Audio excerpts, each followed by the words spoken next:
Welcome to the business tips area.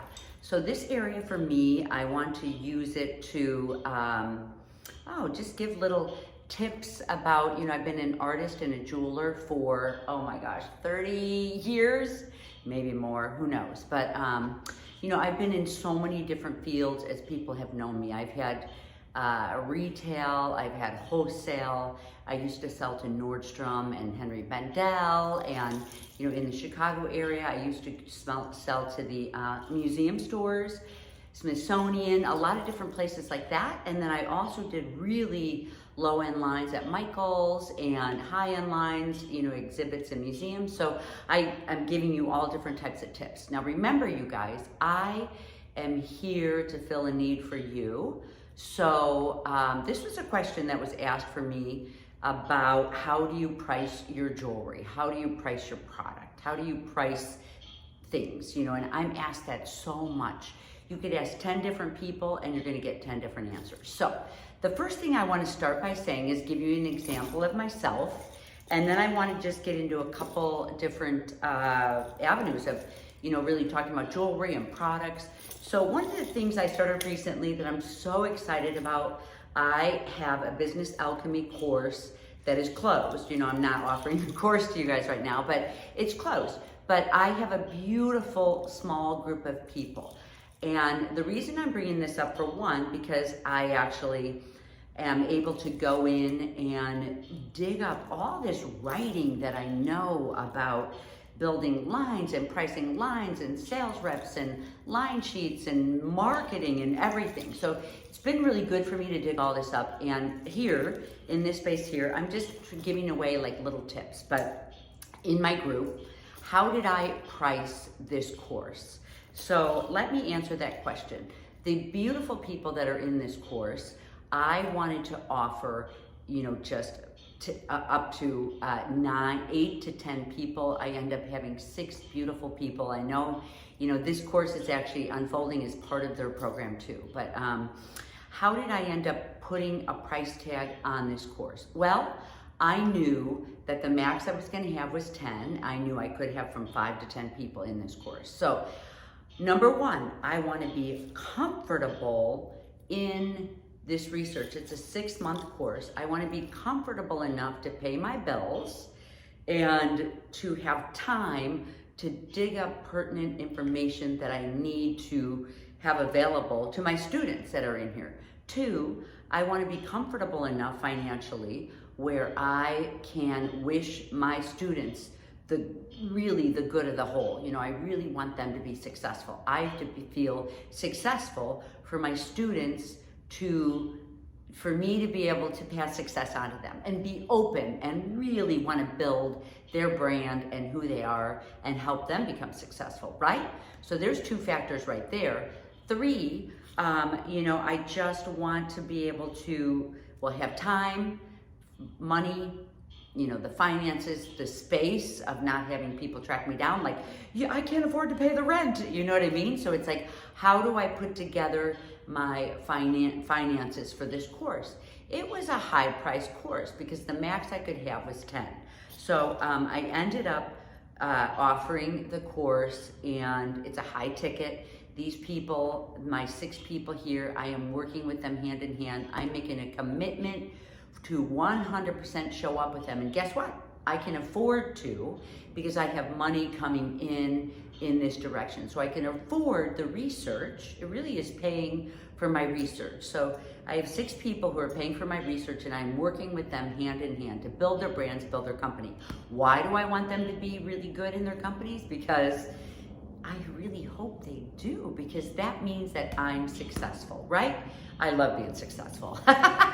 So anyway, I'm just giving you guys little tidbits and things that we're working on through, really such a big picture here, and it's a really fun group. But so in in pricing things, so now that's kind of a good example of how did I price a course that I offered. One of the things that I'm teaching in Business Alchemy is thinking of, if you're building a line, if you're building jewelry, thinking of it as a product, getting away from the emotional part of it, and really moving yourself into a product. In a company, there's two sides to a company. There is a president and there's a CEO.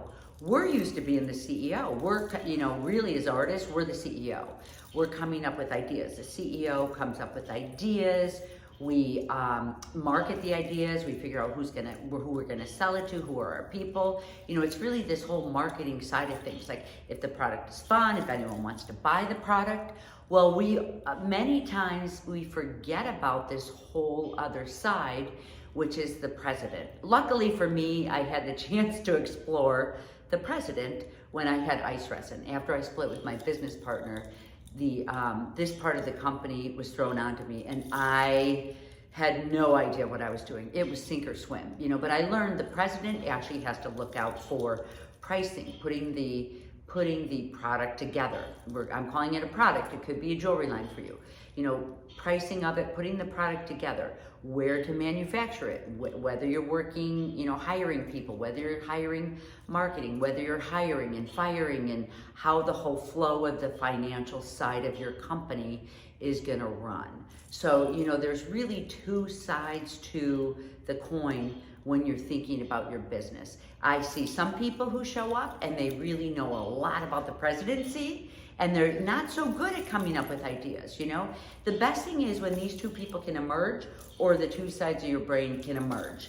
And this is what I'm always talking about when I say I spend some days on my right side of the brain doing business, financing, pricing, whether I think a product, so there's a product that I'm looking at that I'm like, oh my God, that would be such a great product. We need it here in the United States. I have so many people who are begging me for this product actually, who have seen this product. I'm not gonna say what it is, but you guys can think your own product. But now, okay, so now I know like there's a market for it. This would be really fun. I think I can do this. Now comes the president side of my company where I have to, this isn't a go. Just because people want to buy it doesn't mean that I'm going to run with this product. Now I have to get it priced right. I have to see if shipping it is going to be feasible. I have to see if pricing it is going to be feasible. I have to come up with a price that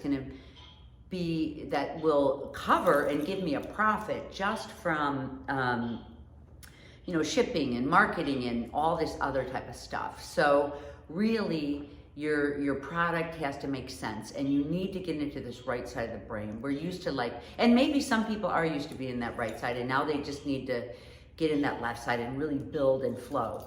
When I first started off with my jewelry product, I'm calling it a product, it was really fun to get out there and do some retail. If you guys are new to jewelry and building it, I would really have to suggest getting out there, doing some retail, because you're gonna hear what people have to say. You can hear, and it really helped me at the very beginning to tweak my product to see, okay, maybe add in a little bit of this, maybe add in, for me, it's like I go 90% authentic when building my product or my jewelry, 90% me in my studio, eyes closed building, and then I go another 10% by getting out in the world, looking at what's popular, what people need, what people want, right?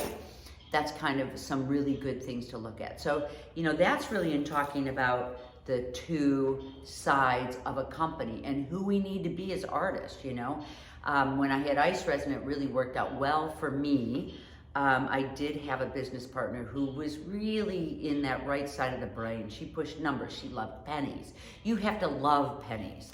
When I built Ice Resin is no longer, so I feel the freedom to talk about pricing and all of that. It's like one of the things that put me over to the other side was building these syringe mixes that I had with Ice Resin. There was no one else that had a non-toxic jeweler's grade resin that was in a plunger that could just really be preserved in that way. So that kind of put me to the other side. And I would have people buy so much of it because you had to buy a lot. It wasn't a gallon where you would, just go through it slowly but surely. This was, people blew through these, they'd buy 10 at a time. So, in pricing that, that could be an exact science. No one else had my product. So I could price whatever I wanted to price. I'll get into more details and different things as people pick my brain and ask me about things as we go. But I did want to talk about, so in pricing your jewelry, I'm going to just kind of leave us with a couple tips because, you know, I want you guys to think about all these things. This is, you know, we're doing a deep dive in the business course, but in this course, it's like, you know, I wanted to talk about, there was a designer. So how do you price your things?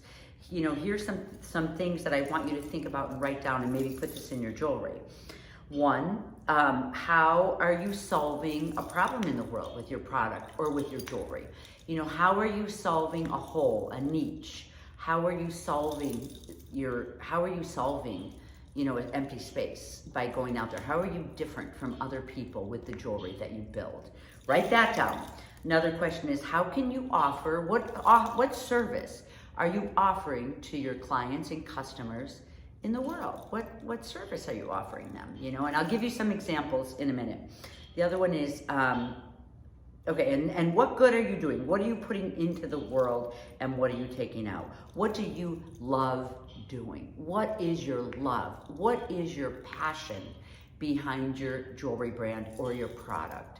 Think about what your passion is and what drives you to get up and build your product, and make sure you write that down. Journal, journal, journal. You know, some of the early people on and Unfolding, you've got a nice journaling book. Get your journals out and journal. Like, what do you love about your jewelry, about your product? You have to love your work, or someone else won't love your work. You know, really, it's as simple as that. So I wanted to also just tell kind of a little bit of story about this woman who I met many years ago. It kind of left an impression on me. Well, two people, many people have. I've met so many interesting women in my work that I do through the years. So one of them, she actually was a recovering alcoholic, and she had this beautiful place in Santa Fe. She was able to buy acres and acres early on, like in the 2000s, you know. So she recovered from, you know, she was AA recovering, and she started doing jewelry. And what she started doing was just this simple stamp work into charms.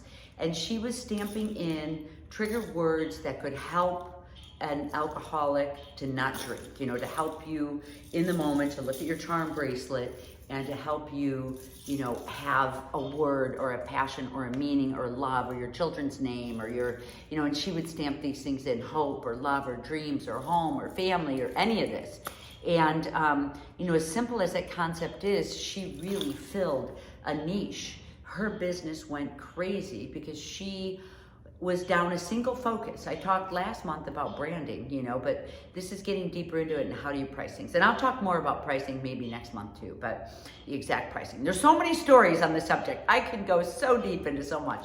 But so, you know, for this woman, she filled a niche to her fellow people, and she believed in it and she loved it. You know, you can't set your business around something that you don't believe. Like, she believed this. So think about, if you're, you know, there's so many different aspects to your jewelry too. Is your jewelry beautiful? Is it inspirational?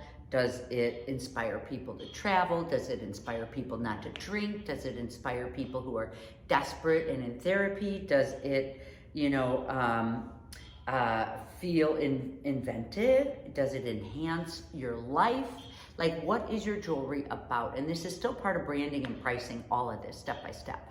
So these are just some things to think about. I want you guys to get out your journals and just get in and kind of brainstorm a little bit more on your brand, who you are, mostly who you are. This is what Unfolding is all about. You know, consider all of these, you know, all of the yogas and the Talisman and all of this, because this really step by step helps you to know yourself more and more, hence the name Unfolding. It really helps you to unfold into who you are in business, in your personal self, in your spiritual self, in your creative self, in all different ways of yourself. So anyways, you guys, that's your business tip for the month. Think about that. Get into your journal. There's a lot of things going on this month, so I hope that really helps you out a lot.